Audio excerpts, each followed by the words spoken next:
morning and welcome to another Should You Make It, Should You Bake It. I know it's the middle of the week and I thought I would do a bonus episode, and this one is going to be one of my original recipes where you can watch and you can make it and you can leave me comments about one of my recipes. And today we're going to be doing my chili recipe with a sweet cornbread cake. Now down here in the South in Georgia where we live, sweet cornbread is huge. And what that pretty much means is that we add some sugar, we add some honey to it, and this one's going to end up looking like an actual cake. It's really thick, it's baked in a 9x13, and it turns out very super moist. And I'm going to show you how our family likes to eat cornbread. I'm not going to eat it obviously, but my family will eat it. And with the chili, I know every family, every state for that matter, has different ways of making what they put in it, what they don't put in it, and that's perfectly fine. This is a recipe from my dad that I've kind of adapted along the way. So feel free to leave out, add in whatever you want. You can take the seasonings out. It's perfectly fine. This is just something that I wanted to share with you guys. You know, if you wanted to make it a part of your weeknight, because this is also something, obviously it's made in the crock pot, so you can put it in there and leave it. Mine, I'm just going to put on high for 4 hours, because here it's 11 o'clock. I know, my daughter gets home at 4, my husband gets home about 4:30, so it'll be ready when they get home. But, if you want to put it in the morning, leave it for 8 hours for when you get home, that's perfectly fine too.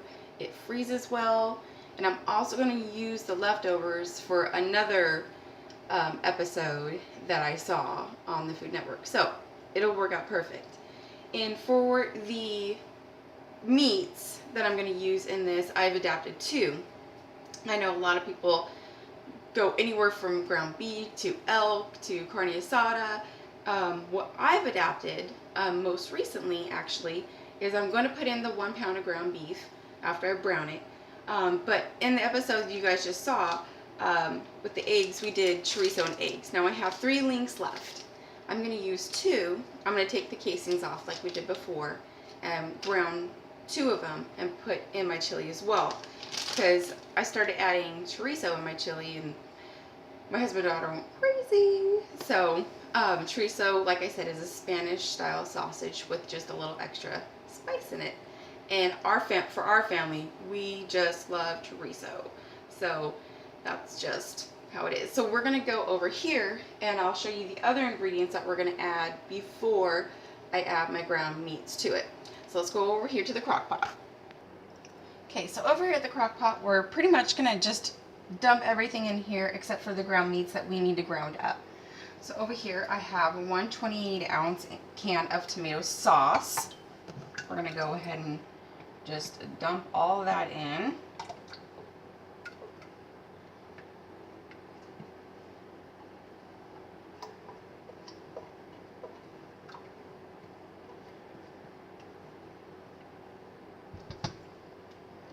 And I also like to add half a can of just pasta sauce, and I'm adding meat sauce to this one because I'm going to add a lot of seasonings of my own.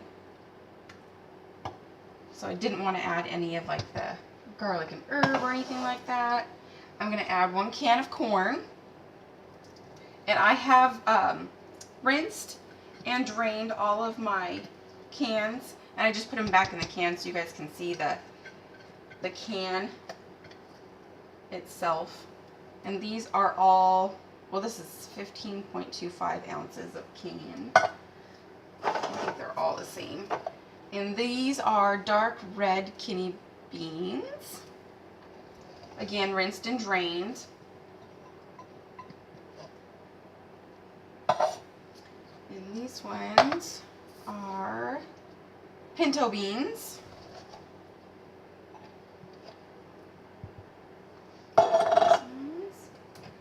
These ones are black beans. And like I said, you can add, omit, whatever you like in your chili. This is just what I've put in my chili for years.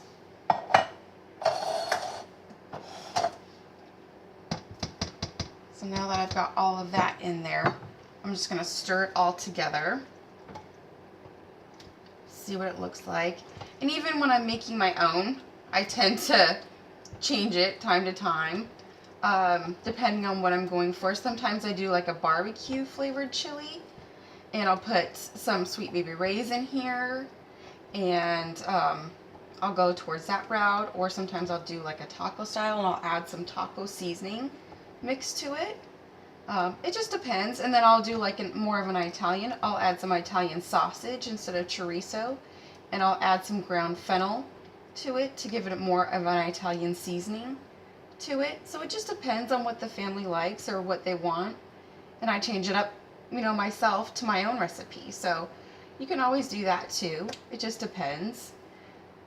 Tonight they kind of just wanted the chorizo because it was left over from the recipe I had, so that's what we went with. So now for the seasonings that I'm going to add. Obviously we're going to do the good old S&P, salt and pepper. I've got some onion powder. I've got some garlic powder that I'm going to use. I've got the smoked paprika like always. We're going to go stick with the chorizo, so smoky. And I also have this Weber Smokey Mesquite, and I use that too when I want to add some smokiness and a little bit of the barbecue. And back to the Sason. I'm telling you guys, I live by this. So, like I said, I never really measure what I use. I just eyeball.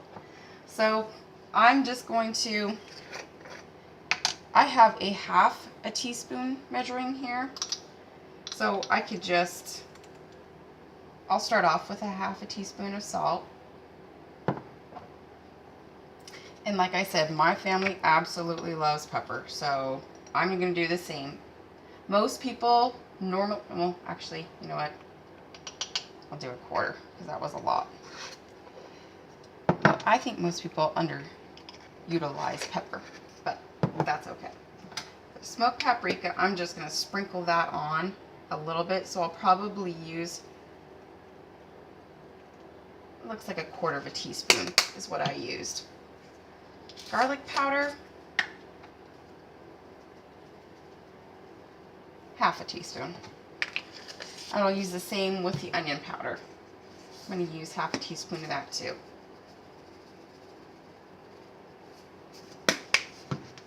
And the Smokey Mesquite, I'm probably going to use a quarter of a teaspoon. That's all that needs of that, because this is really, really pungent. The Sason, I'm going to use half a teaspoon of this. I really want that Hispanic flair in there. So I'm going to stir that up, and then I'm going to start grounding my ground beef and my chorizo. Stick that in there, and then I'll show you what it looks like when it's all combined. And then we'll talk about the sweet cornbread cake. We'll be back. Okay, so now I'm done browning my ground beef and my chorizo. And I don't know if you can see real good the difference in the color of the meats, but over here we have the ground beef, and over here we have the chorizo. So now that we have all of that in there, I'm just going to stir everything together. And I've set mine on high for the 4 hours, and then I'll let that go, cover it, and it'll be ready for when they're home. And then next we're going to start on our side, which is the sweet cornbread cake. So we'll go over to the other side of the counter and get all those ingredients together and get started on that. So for the cornbread recipe, it is very simple. This is a recipe I found from Allrecipes, gosh, almost 4 years ago when we moved to Georgia, and I knew I needed a southern cornbread recipe. So literally this paper has been through the ringer. It's all crinkled, and it's throw everything in a bowl, mix it, put it in a 9x13, and stick it in the oven and bake it. And it's amazing. And I have kind of switched this one too. It calls for honey, and I've made one with honey, and I've also made one with pancake syrup. And oddly, the one with pancake syrup was more appealing to everyone than the one with honey. I think maybe because it made, or it tasted more of like a maple syrup-ish. Maybe it had more flavor. So that's the one I'm going to make today. So I'm going to scoot you guys over here and show you all of the ingredients so you can see better. and we'll go over those. And like I said, it's pretty much like you stick everything in a bowl, and I'm just going to use my mixer just because it's quicker. So in the bowl of the mixer, I already have my 3 cups of all-purpose flour. So I have that ready to go. And we have also 1 cup of cornmeal. I'm just using yellow cornmeal. You can use white cornmeal. That's up to you. So that, I guess that's your preference. It doesn't really matter. I also have 1 1/3 cups of white sugar. I have 4 beaten eggs over here. And then I also have 1 teaspoon of salt. I have, let's see here, we have 2/3 cups of vegetable oil, 1/3 cup of melted butter, 2 tablespoons of honey, or you can use like the pancake syrup I'm using, whatever you like, 2.5 cups of whole milk over there, and 2 tablespoons of baking powder. So, like I said, I'm just going to stick all of this on my mixer, beat it all, and then we're going to stick it in our 9x13 and we'll be back. Okay, literally just stuck it all in there. And as you can tell, it makes a lot. Sorry, it turns out like a cake. So it's nice and fluffy, has air bubbles. And we're going to stick it into the oven, which we have preheated to 350. And it's going to go in there for 45 minutes. And you'll notice that it's light golden, and it will crack. The top will crack and be light and golden, and that's what we want. And you want it to have sprayed your dish with whatever you like. My favorite is Baker's Joy, and this, I kid you not, nothing has stuck to any pan that I've used. It comes with flour in it, so that's why I use that one, and I love it. So pre-spray your baking dish. I use glass. You can use whatever you have. 350 for 45 minutes, light and golden brown. It'll be cracked, and it'll be really big, look like a cake. It'll be beautiful. So we will be back, and we'll see that. Okay, we're back, and everything is done. The cornbread has come out of the oven after 45 minutes. It looks amazing, and I will show you in just a minute. But I just wanted to say that no one's home. My daughter's still at school, husband's still at work, but that's not going to stop me from showing you guys how everything turns out. Now, I can't taste anything, like I said, but I'm still going to show you how everything turned out, and so you guys can see at least and all that good stuff. So the chili's still going, bubbling. It smells amazing in here. Cornbread looks incredible. So I will show you how the chili looks, and then we'll move on to the cornbread. So we'll scooch over here to the crock pot. So bubbling away, looks and smells amazing. So we got that going. Over here, I'll show you exactly what I mean about the cornbread cake. So if you can see how thick, look how thick that turned out. And it's got golden around the edges, and it's got some cracks on the top, like I said. So that's how it turns out. Beautiful. Now I'm going to show you, like I said, how our family does it. And this is how we've always eaten cornbread when I was little and, you know, still could eat. So here's one slice. Look how thick that is. That's how thick it is. Just like cake. So beautiful, stunning. Beautiful from the top. So what we would normally do, and even if we go out somewhere and we get cornbread at a restaurant, this is how we would do it. We would take it, and normally, you know, it comes like a muffin, but as you can see, this is like a cake. So what we would do is we would cut it in half, like so. I gotta set this down so I don't cut my finger. Get that cut in half. And open it up so it's like that. We would take some butter, because everything's better with butter. Get some butter here. I can scoop it up. Put one little pat on both sides, of course. You gotta have butter on both sides. I drop it. And then, of course, we wait until it melts. This is probably gonna melt quickly because it's still hot. And here's where the honey would come in. Now this is something that I got from my great grandmother when I was little, is this cornbread. And then we would get, of course, the bear, and then we would drizzle the honey all over. And now I know it still has the pancake syrup in it, so it still has that sweetness from the sugar and all of that good stuff. But you know, when you're a kid, you want everything sweet. So that's how we in our family eat cornbread.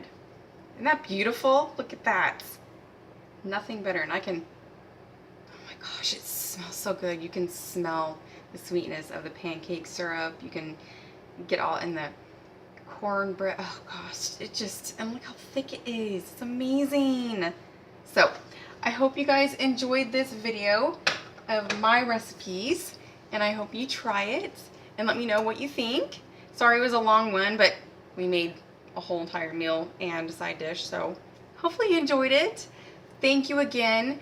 So Friday we will do our first Should You Bake It, so hopefully you tune into that one. A very interesting one, very interesting. I was very shocked when I came across this one, so hopefully you'll tune into that one, and we'll see you soon.